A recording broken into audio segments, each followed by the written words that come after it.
आदरणीय राणा सोढी साहब। बहुत बहुत धन्यवाद पथराम जी।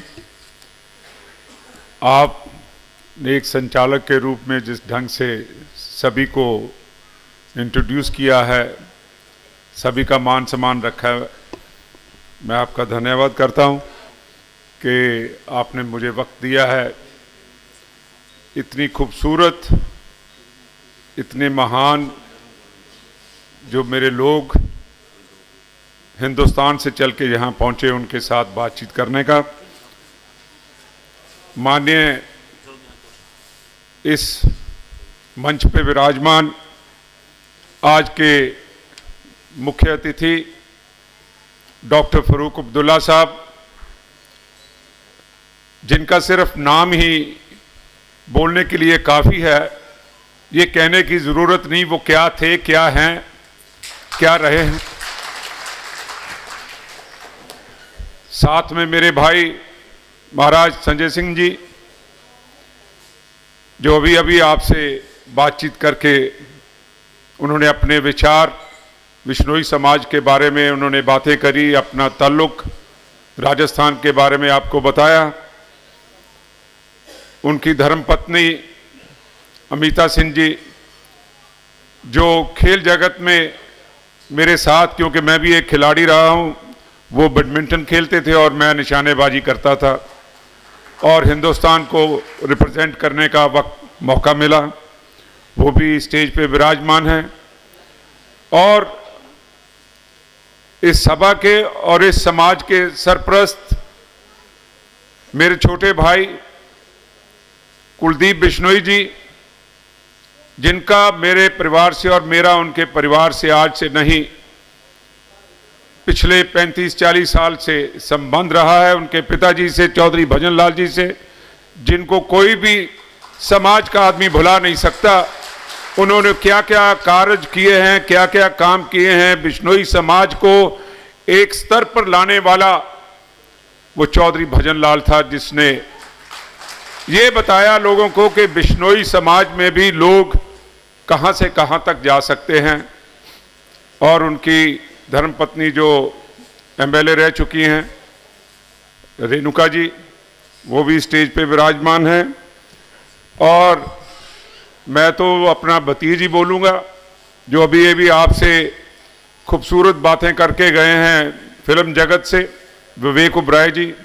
इनके पिताजी सुरेश ओबराय साहब, हमारे पारिवारिक संबंध है।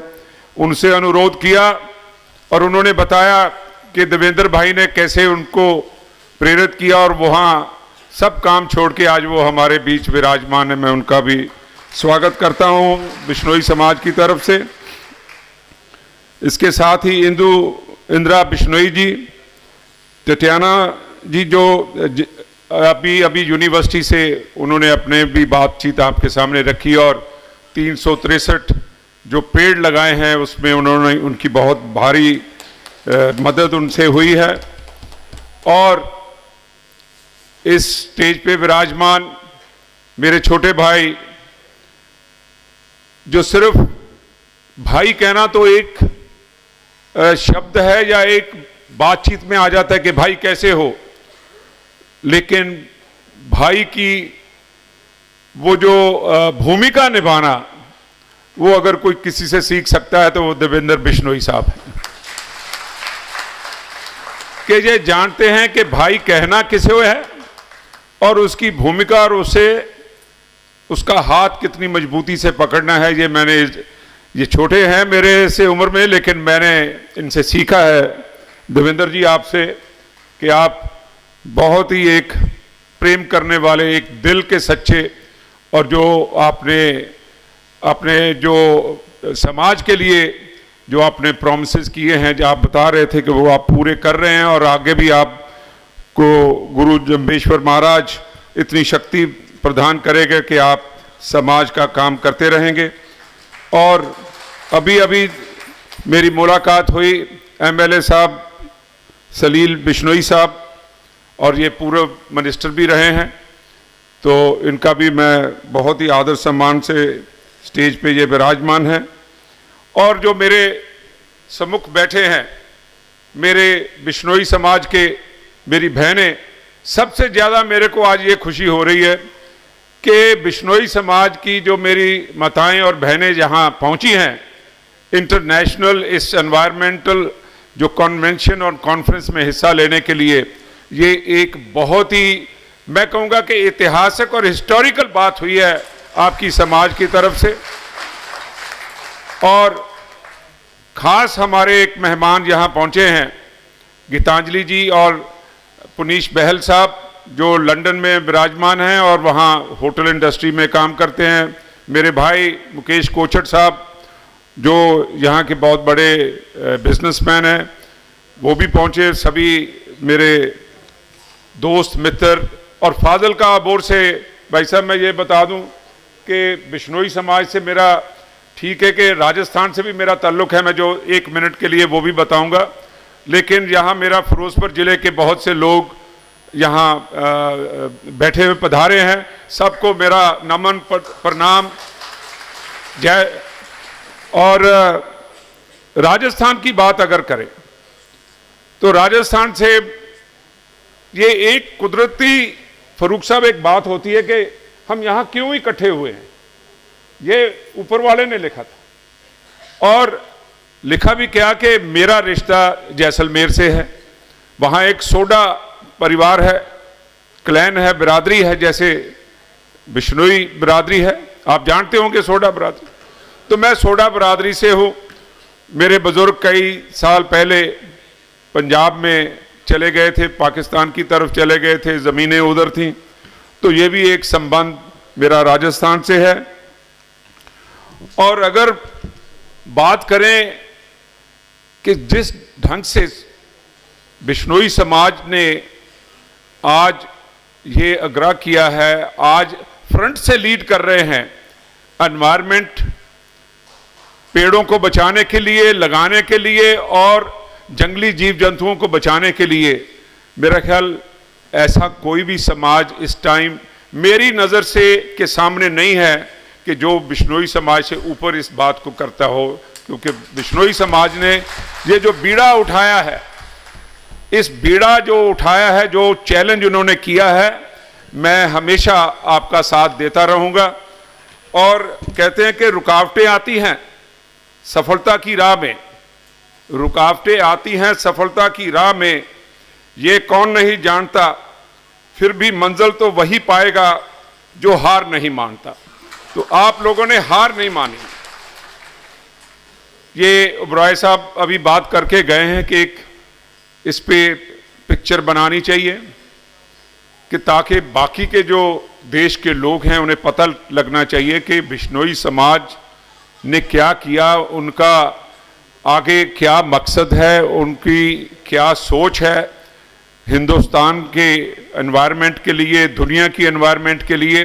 अगर लक्ष्मीबाई जी के ऊपर पिक्चर बनाई जा सकती है तो अमृता देवी जी के ऊपर क्यों नहीं बन सकती, क्यों नहीं बन सकती? जो उन्होंने शहादत दी तब, और वो भी उनकी वो सीन अगर आप सोचेंगे तो रोंगटे खड़े हो जाते हैं कि एक माँ एक दरख्त को, एक पेड़ को बचाने के लिए शहादत दे रही है और दो बेटियां उसको फॉलो कर रही हैं, और उसके बाद 49 गांव में से लोग आके 363 लोगों ने वहां जान दी। फरूक साहब, ये कोई छोटी बात नहीं है, बहुत बड़ा एक मान सम्मान है कि एनवायरनमेंट के लिए ऐसी बात करनी। और एक चीज और हमारी सांझ है कि गुरु जम्बेश्वर साहब भी 15वीं सदी में हुए और गुरु नानक देव जी साहब भी 15वीं सदी में, 1469 और 1500 कितने। और देखिए कुदरतन सोच कितनी है। गुरु नानक देव जी ने भी तब कहा था कि पवन गुरु पानी पिता माता तरत महत। ये गुरु ग्रंथ साहब में भी लिखा है और उनकी बात भी तय थी, इतने 550 साल पुरानी बात। और वही बात गुरु जम्बेश्वर जी की सोच थी। ये क्या देखो, दो महापुरुषों की सोच का आज पहला इंटरनेशनल कन्वेंशन होने जा रहा है, जिसको हम ऊपर लेके जाएंगे। और तब की सोच, ये 550 साल पुरानी जो बातें कही गई हैं, लोग आज उसे महसूस करने लगे हैं कि ये बात सच थी। उन संतों ने, उन महापुरुषों ने जो यहाँ भी उनकी सोच को करने के लिए संत महापुरुष यहाँ विराजमान है, उनको भी मेरा आदर सम्मान और नमस्कार नमन करता हूँ उनके लिए भी। और खेजड़ी जो पेड़ है, ये अभी राजा साहब महाराज साहब बता रहे थे कि इन्होंने कमांडो ट्रेनिंग करी है, और ये सही बात है कि एक खेजड़ी पेड़ ही ऐसा है जो रेगिस्तान में बच सकता है, जिसकी छांव के नीचे जीव जंतु पक्षी वो बैठते थे। और एक इतनी गर्मी में जहां 50 डिग्री टेम्परेचर हो जाता है, चाहे वो राजस्थान है, चाहे वो हमारा थार डेजर्ट है, और चाहे ये दुबई के डेजर्ट्स हैं, चाहे कोई और डेजर्ट है, तो वहाँ इतने टेम्परेचर में ऐसा पेड़ जिसके नीचे बैठ के हवा चले, पंछी सांस लें, पंछी अपना डेरा वहाँ बनाए, तो सिर्फ ये एक खेजड़ी पेड़ ही ऐसा था जिसको इसलिए समाज ने बचाया कि अगर ये पेड़ खत्म हो जाते, जीव जंतु खत्म हो जाते, आज जो पक्षी टहटहाते हैं पेड़ों पे बैठ के, जिनकी आवाज़ सुन के हम कभी कभी खुद चहकने लगते हैं, वो वक्त नहीं आता, कोई पक्षी नहीं बचता, कोई जानवर नहीं बचता। और जैसे कि विवेक जी ने बताया कि कुछ साल पहले ये एक वीडियो भी वायरल हुई थी कि एक हिरन का बच्चा था, और हिरन, वो जो मादा हिरन थी वो मर गई, और उसको दूध पिलाते हुए हमारी बहन का वो एक वायरल भी हुआ था, आप सब लोगों ने देखा होगा। तो ये बहुत एक अद्भुत सी चीज है कि माँ अपने बच्चे को, आजकल तो बड़े ये जो यूरोपियन देश है वहां तो माएँ भी अपने बच्चों को दूध नहीं पिलाती, फैक्ट बात है। लेकिन एक अपना समाज है, एक अपनी सोच है भारत में कि ऐसे भी लोग हैं जो जानवर या पक्षियों के लिए इतना कुछ करते हैं कि अपना दूध भी पिलाना पड़े तो माता कहती है कि बेटा तेरे को बाद में, पहले मैं इस जीव को जो बोल नहीं सकता, जो मांग नहीं सकता, उसकी जरूरत पूरी करती है। तो आज इस बहुत ही खूबसूरत ये जो कन्वेंशन हो रही है, और इस कन्वेंशन में जब शुरुआत हुई तो मेरी और रमेश जी की बड़ी बातें हुई, 2-3 मीटिंग्स हुई हमारी कि ये ऐसे होना चाहिए, ऐसे होना चाहिए। तो मेरा जो थोड़ा बहुत तजर्बा था, मैंने इनसे बात करी, तो इन्होंने उसमें हुंगारा दिया। तो मैंने बिश्नोई साहब को बोला कि बिश्नोई जी, आपने सही आदमी को कोऑर्डिनेटर यहाँ बनाया है, ये आदमी इस जो फंक्शन को है सक्सेसफुल करेगा, आपकी गाइडेंस रहेगी, और आपकी नेतृत्व में उन्होंने, रमेश जी ने बहुत ही बढ़िया काम किया। हम ये हॉल देखने भी आए, ये भी सोचा गया कि स्टेज किस तरफ लगेगी, कैसे लगेगी, किस तरफ लोग बैठेंगे, क्या सर्विस होगी, खाना कहाँ होगा, तो सारी बातें बड़ी बारीकी से बैठ के यहाँ पे हुई। और ये जो वाक़या हुआ था कजराली में, ये भी मेरा ख्याल 300 साल 350 साल पुरानी बात हो चली है, लेकिन तब के महाराज ने भी वहाँ एक ऐसी बात करी कि परमानेंट उन्होंने नोटिफिकेशन कर दी थी कि इस पेड़ को नहीं कोई काटेगा। ये भी जब उन्हें पता चला कि इतने लोगों की शहादत हो गई है, पहले तो पता नहीं चलता था, नीचे लोग जो अपनी जिम्मेदारी पे कह लो या अपनी धौंस पे कह लो, कुछ ज्यादतियां करते थे और ज्यादतियां हुई। लेकिन जब महाराज को पता चला तो उन्होंने एकदम ये नोटिस जारी किया कि आज के बाद इस स्टेट में कोई पेड़ नहीं काटेगा, और इसी चीज़ को लेके हमने आगे जाना है। और बिश्नोई साहब, देवेंद्र जी कहते हैं कि सपनों को पाने के लिए समझदार नहीं। आपके बहुत सपने, मैं जब बातें करता हूं तो इतना समाज के बारे में सोचते हैं कि भाई मेरे पे जिम्मेदारी है, मैं ये करना चाहता हूं, वो करना चाहता हूं। तो सपनों को साकार करने के लिए समझदार नहीं, पागल बनना पड़ता है, और वो खूबी आप में है और आप बन भी रहे हो और बन चुके हैं। तो ज्यादा ना कहते हुए मैं अपनी बात पे विराम करता हूं। और ये जो 29 कमांडमेंट्स उन्होंने दी हैं गुरु जंबेश्वर साहब, वो एक इतनी सार खूबसूरत बातें हैं।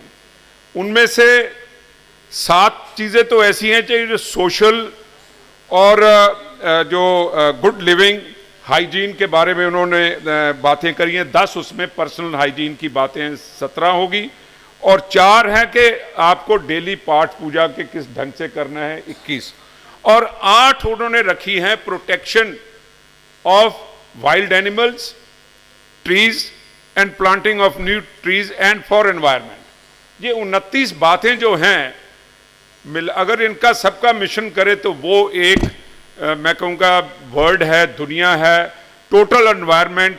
चाहे कोई अमेरिका में बैठा है, चाहे कोई हिंदुस्तान में, पाकिस्तान में, कहीं भी बैठे हैं, इन सब का अगर मिश्रण करें तो उसका नाम है एनवायरनमेंट।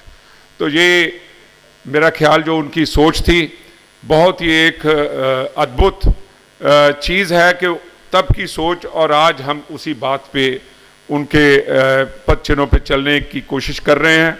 मैं गुरु महाराज के आगे यही प्रार्थना करूंगा कि आप सबको, हम सबको इतना बल और शक्ति बख्शिश करें कि हम आने वाले समय में, आने वाली जनरेशन में इन सब चीज़ों का अध्ययन कर सकें, और इन एक अच्छा खूबसूरत वातावरण जहाँ भी जाएं, चाहे दुबई है या हिंदुस्तान है या यूरोप है या अमेरिका है, वहाँ उसको हम क्रिएट करें।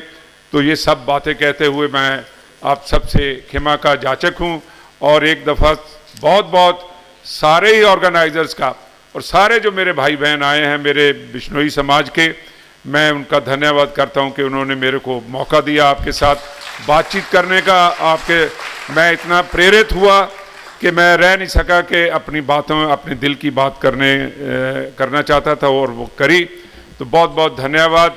जय हिंद। और एक बात मैं सबसे, एक गुरु महाराज के नाम की बात करेंगे कि मैं एक नारा लगाऊंगा, आप उसका जवाब देंगे जय के नाम पे। गुरु महाराज जंबेश्वर महाराज की जय। धन्यवाद।